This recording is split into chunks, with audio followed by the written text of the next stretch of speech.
మనం చేసుకోబోతున్నాము ములక్కాయ పులుసు. ఆయిల్ వేసుకోవాలి,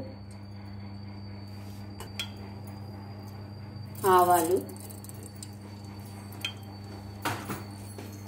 ఎండుమిరపకాయలు, పచ్చిమిరపకాయలు, కరివేపాకు, ఉల్లిపాయ ముక్కలు,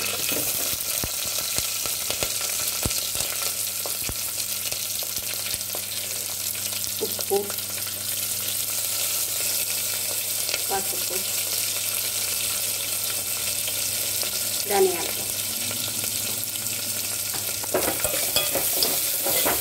ఇవన్నీ ఒక 10 నిమిషాలు వేయించుకోవాలి. ఉల్లిపాయలు వేగాయి, ములక్కాయ ముక్కలు వేసుకోవాలి. ఇవి కూడా ఒక 2 నిమిషాలు వేయించుకోవాలి. ఇందులో బెల్లం ముక్క వేసుకోవాలి, చింతపండు రసం పోసుకోవాలి.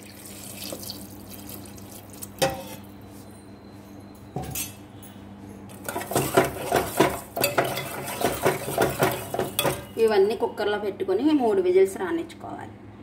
ఇలా కుక్కర్లో పెట్టుకొని 3 విజిల్స్ రానిచ్చుకోవాలి. ఇలా పులుసు మసలు పెట్టుకోవాలి ఒక 5 నిమిషాలు. ఎంతో టేస్టీగా ఉండే ములక్కాయ పులుసు రెడీ.